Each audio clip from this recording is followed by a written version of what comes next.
France से ताल्लुक खत्म किया तो उल्टा हमें ही नुकसान होगा। यूरोपीय यूनियन जाने वाली आधी टेक्सटाइल दरामदात खत्म हो जाएंगी। मगरबी दुनिया को जानता हूं, फ्रांस से ताल्लुक खत्म करना मसले का हल नहीं, रुपया मजबूत हो रहा है। ताल्लुकात की खराबी का मतलब तरक्की का ग्राफ नीचे लाना है। वजीर आजम इमरान खान का कौम से खिताब, कहते हैं हमारा और टीएलपी का मकसद एक ही है, बस तरीकाकार फर्क है।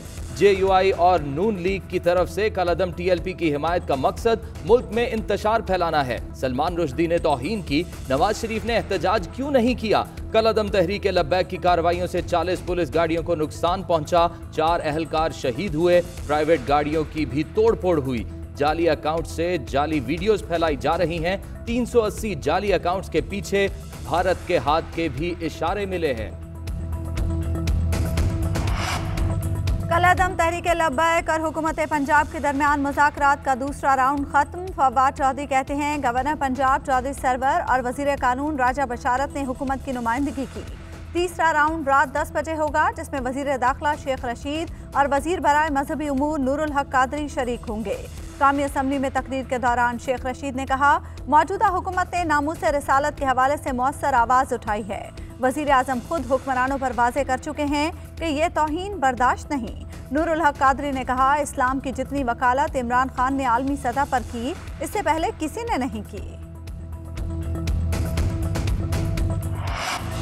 कौमी असम्बली में कलअदम टीएलपी के एहतजाज की बाज़गश्त, पीपल्स पार्टी ने हुकूमत को रडार में रख लिया। तफसीली पॉलिसी बयान देने के बजाय शेख रशीद की मुख्तसर तकरीर पर एहतजाज। राजा परवेज अशरफ कहते हैं वजीर दाखिला ने ऐवान की तौहीन की है।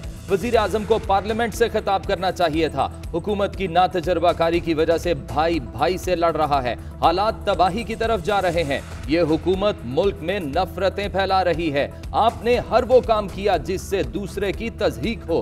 पूरा मुल्क अफवाहों पर चल रहा है। हुकूमत मुकम्मल तौर पर इन हालात की जिम्मेदार है। लाहौर वाक़े के खिलाफ मुल्क भर में ताजिरों की हड़ताल। मुजाहिदीन ने लाल हवेली रावलपिंडी का घेराव कर लिया। पुलिस और रेंजर्स के पहुंचने पर मुंतशिर। मुख्तलिफ शहरों में मार्केटें जुज़वी तौर पर बंद। लाहौर में शाह आलम मार्केट, अनारकली बाजार, इचरा और बादामी बाग समेत बड़ी मार्केटें बंद। कराची में तमाम कारोबारी मराकज़ को ताले। सड़कों पर ट्रैफिक मामूल से कम रही। कई इलाकों में पेट्रोल पंप भी जुज़वी तौर पर बंद रहे। इस्लामाबाद में हड़ताल। फैसलाबाद के घंटाघर चौक में भी बेशतर दुकानें बंद। गुजरांवाला में मुकम्मल शटर डाउन रहा। वकला बरादरी ने भी अदालती बॉयकॉट करके एहतजाज रिकॉर्ड कराया। इंसानी खून बहाना और तशद्दुद पर उकसाना कभी भी सूरत हाल को बेहतर नहीं कर सकता। बिलावल कहते हैं सिलेक्टेड हुकूमत ने नेशनल एक्शन प्लान पर अमल दरामद क्यों नहीं किया? मुल्क में पैदा होने वाले चैलेंजेस को पार्लियामेंट में जेर बहस क्यों नहीं लाया गया? ज़िया दौर में ऐसे गिरोहों की सरपरस्ती की गई। लाहौर के थाना नवाकोट पर हमले और पुलिस एहलकारों के अगवा का मुकदमा दर्ज। दहशतगर्दी की दफात शामिल। मुश्तइल मुजाहिरीन ने थाने में घुसकर तोड़ फोड़ की। उनके पास पेट्रोल बम और तेजाब की बोतलें थीं।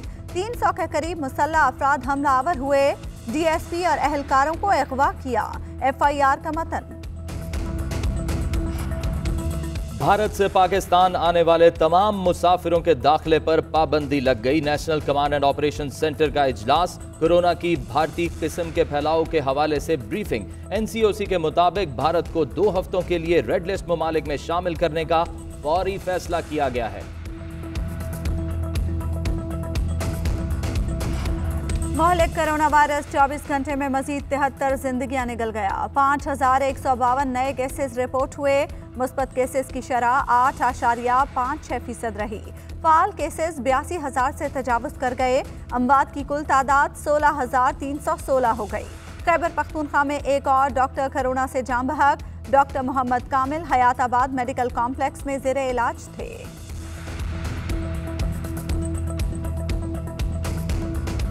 साबिक IG Khyber Pakhtunkhwa Nasir Durrani corona virus के आगे जिंदगी की बाजी हार गए। लाहौर में जेर इलाज थे। नासिर दुरानी पुलिस रिफॉर्म्स पर काम करने की वजह जाने गए।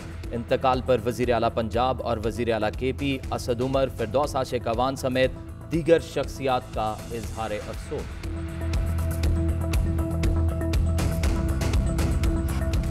असद उमर कहते हैं कोरोना केसेस बढ़ने पर अस्पताल तेजी से भर रहे हैं। तशवीशनाक मरीजों की तादाद 4500 से बढ़ गई है।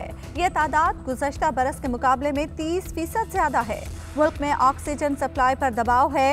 हम SOPs पर अमल ना करके बड़ी गलती कर रहे हैं। इस्लामाबाद के सबसे बड़े अस्पताल पिम्स में ऑक्सीजन की कमी, प्रेशर गेज पर ऑक्सीजन के सिर्फ 2 पॉइंट्स, वेंटिलेटर के लिए 4 पॉइंट्स होना जरूरी हैं।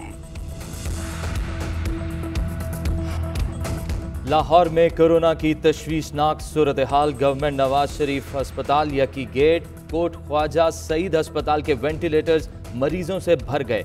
जनरल अस्पताल, जिना अस्पताल के 90% वेंटिलेटर्स पर मरीज जिंदगी की जंग लड़ने लगे। महकमा सेहत के मुताबिक सर्विसेज अस्पताल में कोरोना के लिए मुख्तस 32 वेंटिलेटर्स में से सिर्फ एक खाली पड़ा है। मेयो अस्पताल में भी गुंजाइश खत्म होने के करीब पहुंच गई। जहांगीर तरीन से बात हो सकती है, लेकिन वजीर आजम के ग्रीन सिग्नल के बाद। जहांगीर तरीन के घर 21 अप्रैल को होने वाला इफ्तार डिनर मुलतवी।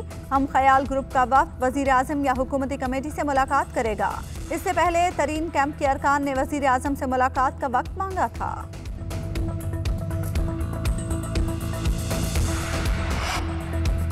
नैब का नवाज शरीफ की तमाम जायदादें नीलाम करने का फैसला। जायदाद नीलामी के लिए एहतसाब अदालत में दरख्वास्त दायर की जाएगी। SCCP के मुताबिक नवाज शरीफ के 4 कंपनीज में शेयर्स हैं। मुख्तलिफ निजी बैंक्स में 3 गैर मुल्की करेंसी समेत 8 अकाउंट्स हैं। नवाज शरीफ और उनके ज़ेर कफालत अफराद के नाम लाहौर, शेखुपुरा, मरी और एबटाबाद में जायदादें हैं। 1752 कनाल से जायद ज़रई अराजी भी उनकी मलकियत है। नैब रिपोर्ट में इंकशाफ। शहबाज शरीफ की जमानत के मामले पर जजेस में इख्तलाफ। Chief justice Lahore high court Qasim Khan ने 3 रुकनी फुल बेंच तश्कील दे दिया। जस्टिस अली बाकिर नजफी सरबरा मुकर्रर, जस्टिस आलिया नीलम और जस्टिस शहबाज रिजवी बेंच का हिस्सा होंगे। फुल बेंच 21 अप्रैल को समाअत करेगा।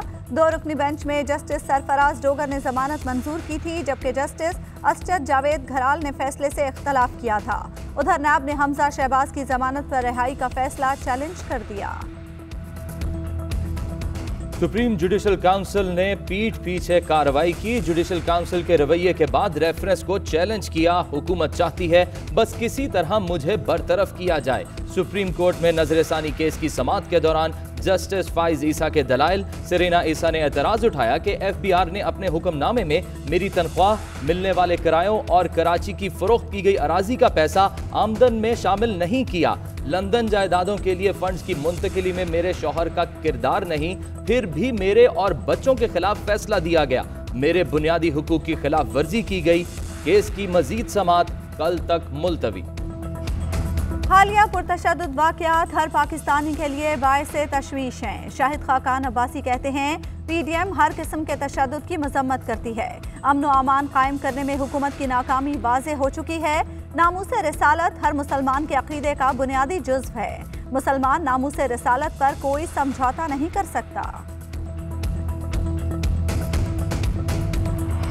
वज़ीर आला सिंध कहते हैं हम सब तौहीन रिसालत के मामले पर बहुत जज्बाती हैं, लेकिन देखना होगा हमारे रद्द अमल से किसी को नुकसान ना पहुंचे। मुराद अली शाह ने कोरोना का फैलाव रोकने के लिए वफाक के इकदामात को नाकाफी करार दे दिया। कहा मैंने बैनुल सूबाई ट्रांसपोर्ट बंद करने की तजवीज़ दी, वफाक कुछ नहीं कर रहा है, अब सिंध को ही कुछ करना होगा। काउंटर टेररिज्म डिपार्टमेंट और रेंजर्स की जामशोरों में मुश्तरका कार्रवाई। कलअदम तहरीक तालिबान के 5 दहशतगर्द गिरफ्तार कर लिए गए। मुलजिम पुलिस यूनिफॉर्म में सईदाबाद ट्रेनिंग सेंटर पर हमले की मंसूबाबंदी कर रहे थे। रेकी भी मुकम्मल कर चुके थे।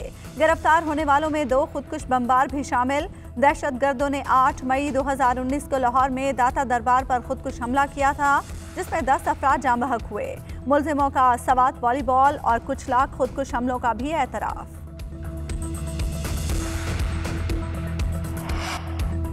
वज़ीर ख़ारजा शाह महमूद कुरैशी दुबई में 2 मसरूफ़ दिन गुजारने के बाद अबुधाबी चले गए। इमाराती हम मनसब से मुलाकात करेंगे। 2 तरफ़ा ताउन के फ़रोग़ पर तबादला ख्याल किया जाएगा। वज़ीर ख़ारजा की बैनुल अक़वामी एक्सपो 2020 के कमिश्नर जनरल शेख नाहान बिन मुबारक अल नहयान से मुलाकात। बाहमी तिजारत बढ़ाने से मुताल्लिक़ गुफ्तगू।